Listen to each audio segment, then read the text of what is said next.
बिस्मिल्लाहिर्रहमानिर्रहीम। अजीज नाज़रीन, सलाम अलैकुम। आप तमाम का इस्तकबाल है प्रोग्राम तफसीर ऑफ माह रमज़ान डेली दुआज़ विद सिस्टर तफसीर रिजवी में। चूँकि हम जानते हैं आज 14 ऑफ माह रमज़ान है, माह रमज़ान का आधा महीना तकरीबन गुजर चुका है। आइए देखते हैं आज की दुआ में हम परवरदिगार आलम से क्या मांग रहे हैं, लेकिन इससे पहले आज की दुआ की तिलावत को सुनते हैं।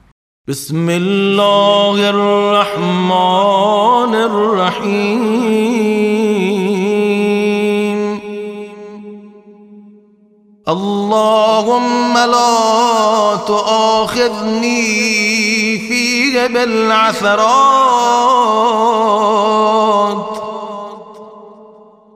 वअक़िलनी फ़ीहि मिनल ख़ताया वल्हफ़वात वला तजअलनी फ़ीहि ग़रज़न लिलबलाया वल्आफ़ात बिइज़्ज़तिक या इज़्ज़ल मुस्लिमीन।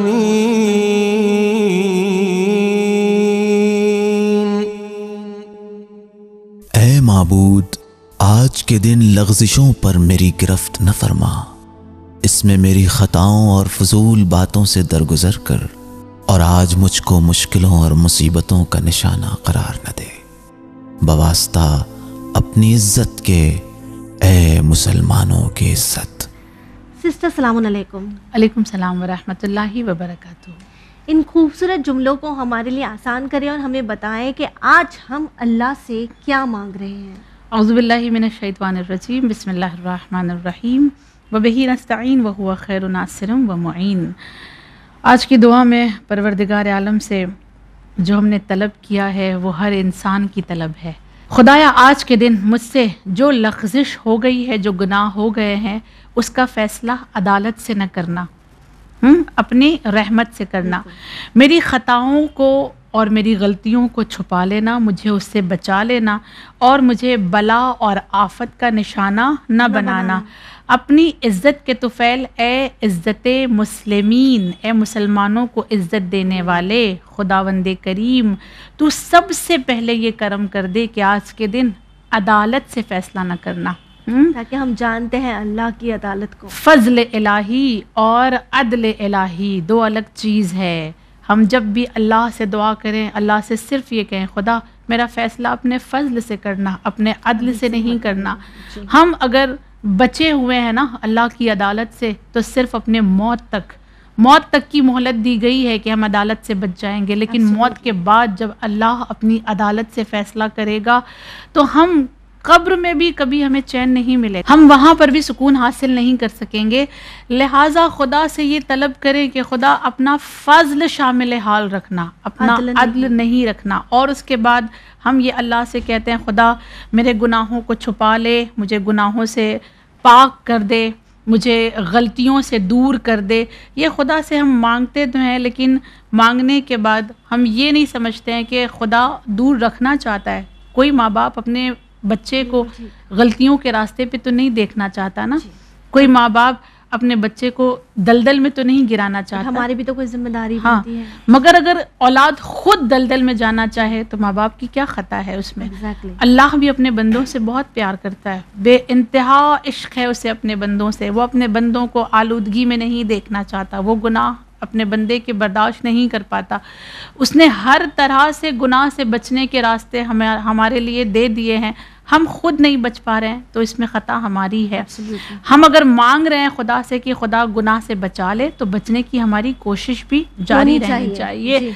और फिर आखिर में हम ये कह रहे हैं, खुदा मुझे आफत से, बला से बचा लेना, क्योंकि बलाएं तो अल्लाह की तरफ से इम्तिहान होती हैं, और बलाएं जब आती हैं तो उससे अल्लाह दर्जात को भी बुलंद करता है। आपने हदीस सुनी होगी, मौला अली की हदीस है कि आफत और बला जालिम के लिए एक तरह से वार्निंग होती है, मोमिन के लिए इबरत होती है, और अंबिया के लिए उनके दर्जात की बुलंदी का सबब। फिर हम आफत और बला से अपने आप को क्यों महफूज करना चाहते हैं? उसका पहला पॉइंट ये है कि आफत और बला बेशक इंसान का इम्तिहान है, لیکن ہم جانتے ہیں کہ اللہ کا امتحان دینے کی کیپیسٹی ہر ہماری کسی میں نہیں ہے۔ نہیں ہوتی۔ وہ امتحان تو لے لے گا، لیکن ہم کتنے رینک لے کر پاس ہوں گے ہمیں نہیں معلوم ہے، پاس ہوں گے بھی یا پاس نہیں ہوں گے بھی یا نہیں ہوں گے ہمیں نہیں پتا ہے۔ اس لیے ہم اللہ سے کہہ رہے ہیں کہ اس امتحان میں ہمیں ڈالنا ہی نہیں نا، کہ جس میں فیل ہونے فیل کا ہو کوئی جائے، ایسا بالکل چانس جی، ہو۔ جی۔ اور اس کے بعد آفت اور بلا جو ہے ہمیں غفلت سے جگاتی ہے، وہ ہمیں بیداری کی طرف لے جاتی ہے۔ اکثر بلائیں جب انسان پر آتی ہے اس کے بعد وہ اللہ کی جانب دوڑ جاتا ہے نا، وہ غفلت سے جاگ وہ جاتا ہے، کنیکٹ کر دیتی ہے ہمیں، ہاں ہم جی۔ کو اپنی کمزوری یاد دلاتی ہے، مگر پھر بھی ہم آفت سے اپنے آپ کو دور کرنا چاہتے ہیں صرف اس لیے کیونکہ ہمارے پاس صبر کی کمی ہے۔ بالکل جی۔ آفت اس کے لیے غفلت سے بیداری بنے گی جس کے پاس صبر ہوگا، اور ہم اپنی کیپیسٹی جانتے ہیں کہ ہمارے پاس صبر نہیں ہے، نہ امتحان دینے کی خصوصیات پائی جاتی ہے ہمارے اندر، نہ آفت اور بلا پہ صبر اور تحمل کرنے کا ہنر ہے۔ اسی لیے ہم اللہ سے کہہ رہے ہیں خدا آفت اور بلا سے ہمیں بچا لینا۔ سسٹر جس طرح آپ نے مثال بھی دی ایک ماں اور بچے کی، ٹھیک ہے، تو کافی بار ایسا ہوتا ہے کہ بچے غلطی کر کے اپنی ماں کے پاس لوٹ آتے ہیں نا۔ ماہ رمضان کا تو یہ مہینہ ہے جہاں ہم تمام جانتے ہیں ہم گناہوں میں ڈوبے ہوئے ہیں، انسان گناہ کا پتلا ہے، اور ہماری بھی اب یہی کوشش ہے کہ ہم بھی ہمارے پروردگار کے پاس جائیں، وہ 70 ماہوں سے زیادہ ہمیں پیار کرتا ہے اور ہمیں معاف کر دے۔ کیا طرز عمل ہم اپنائیں کہ اللہ ہمیں ان دنوں میں معاف کر دے؟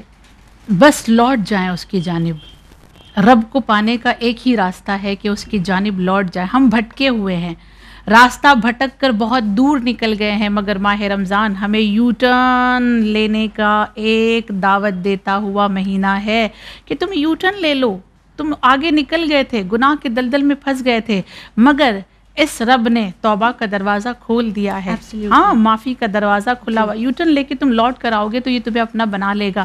اس کی سب سے آسان مثال جو بار بار دی جاتی ہے، ہم نے ہزاروں بار اپنی زندگی میں سنا، کہ اگر مظہر صفات کبریا امام حسین ایسے ہیں کہ حر کو ایک لمحے میں معاف کر دیں تو وہ اللہ پروردگار عالم کیسے ہمیں معاف نہیں کرے گا۔ بالکل جی، ایبسلیوٹلی۔ یہ بس آخر میں بس آپ سے یہی کہنا چاہیں گے، ہم تمام جانتے ہیں جانے انجانے میں نہ جانے ہم کتنے گناہ انجام دے دیتے ہیں، لیکن ماہ رمضان کا یہ مہینہ ہمیں کہتا ہے، آواز دیتا ہے کہ پلٹ کر آ جاؤ، آپ کا پروردگار آپ کو معاف کر دے گا۔ اور یہی چیز ہم دیکھتے ہیں اس دعا میں، ہم پروردگار عالم سے کہتے ہیں کہ اے اللہ ہمیں فضل سے نوازنا، ہمیں عدل سے نہیں نوازنا، تو آئے اللہ کی بارگاہ میں دعا کریں کہ وہ ہمارے گناہوں کو معاف کر دے اور اپنے فضل و کرم سے ہمیں نواز دیں۔ اسی امید کے ساتھ ہمیں دیجیے اجازت، انشاءاللہ آپ سے کل ملاقات ہوگی۔ شکریہ۔